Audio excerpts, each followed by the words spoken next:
Hey everyone, Brian and John with Workshop Addict, and today we're going to look at Ridgid's R1500 drill press. This is a 15-inch model. I believe it came out about 6 or 7 months ago, and there's a couple things that are a little different with this unit than any other ones I've seen. So, at first, I want to go through assembly. Assembly of this unit, it comes in a nice box. It was packaged well. Styrofoam was protecting everything.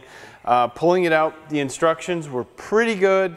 You knew where everything was. You just had to take your time, get the right bolts and the right nuts to put everything together. But it wasn't too bad. It is heavy. It would help if you had 2 people.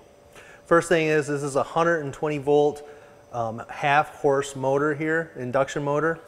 And of course it's got a light that's on off right in the front. I like that light. It moves around nicer. My unit has a light bulb, an incandescent bulb right underneath here, so you don't have any directional light. It's just straight down. It has a 5/8 inch chuck in it. Now this chuck is different than, this is the biggest difference I found in this unit than any other ones. This is a keyless chuck. You just put a drill bit in, spin it by your hand, tighten it, and once you start drilling, you're ready to go. So the one thing I have not been able to figure out with this, they sent this unit with a little knockout so you can take the chuck out. And when you bring the chuck down, there is a slot here where you can line this up, but it doesn't look like this knocks out.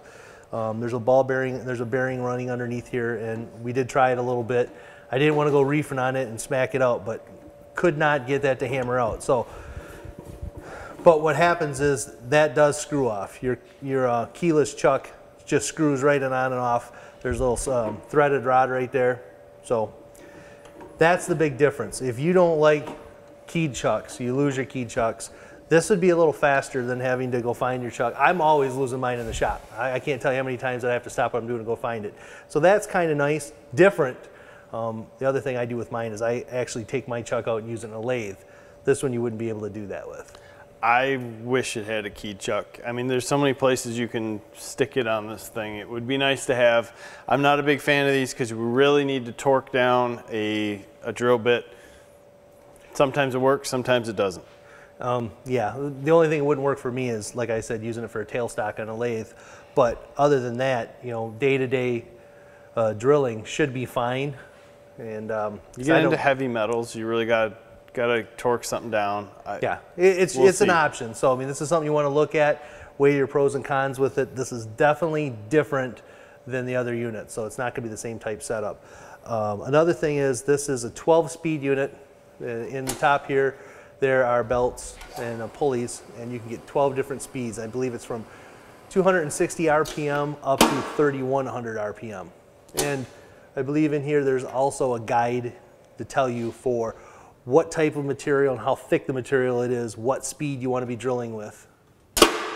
The adjustment of the belts is basically 2 thumb screws, and they're plastic on each side. Basically, you undo it, you can pull back your lever and change the belts, and then to tighten it up, you push back on the lever and then tighten up the thumb screws again.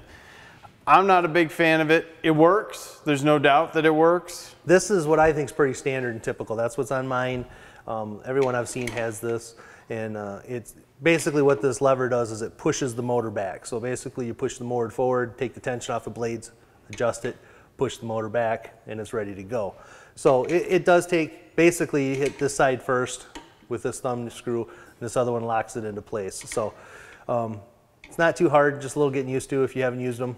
And what's this, a 3.5 inch depth of drill? 3.5. Now this is a little different here. The adjustment for your depth stop is on your collar here. The one I have has a mechanical one over here with two or 3 nuts, and it's just a pain. I don't like it. This is a lot easier. Once you can get this dialed in and you got it zeroed, you could set it for the depth of cut you want and it will stop. I like that. It's pretty slick. It's easy to go. It's easy to use. I adjusted it again. This should be the full. I'm not a fan. I like that. Again, sorry. I'm used to a little, I mean, this is a good homeowner grade drill press. I'm used to a little bit higher grade, and it just, I don't really like how it's up. One thing I want to say before anybody comments, this unit's moving. We have it sit on a mobile base right now. And that's one thing where I'm moving it around my shop. I'm constantly using it in different areas, so it does move a little bit. That makes it nice because you can back your drill press up in a corner and keep it out of the way, because you're not using it every day, but when you need it, you can pull it out. It's better than dedicating a huge space for it. So yeah, the mobile base will make it look like it's rocking, because it's not. It's a lot more solid than that. It's not overly top heavy. I do like how the table adjusts up and down.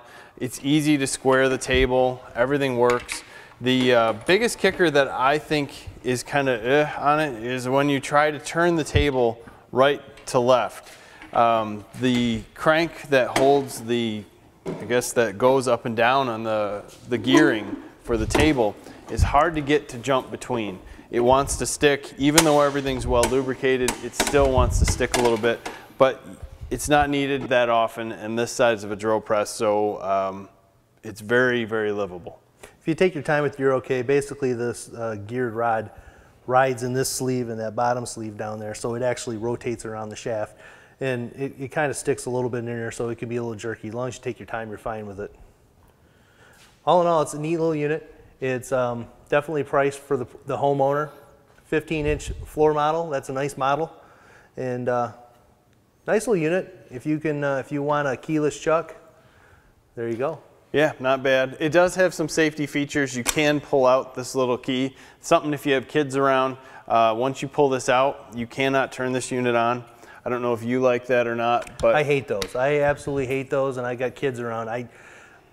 My idea is don't mess around with that. Unplug your tool every time. So my tool's never plugged in unless I'm using it. These keys, I lose it, I break it. Now I'm down. We got to go order a new one, find a new one. Right. I could just imagine if I took this house, I'd lose it. It'd be gone. So if you're looking for a Ridgid drill press, or you're in the market for a homeowner grade drill press, take a look at this one. It's built well, fairly easy to put together, and it should work well for your shop. Let us know what you think of it. Stop over at the forum, subscribe to the channel. Until next time, I'm John, and this is Brian. Have a great day. See you later.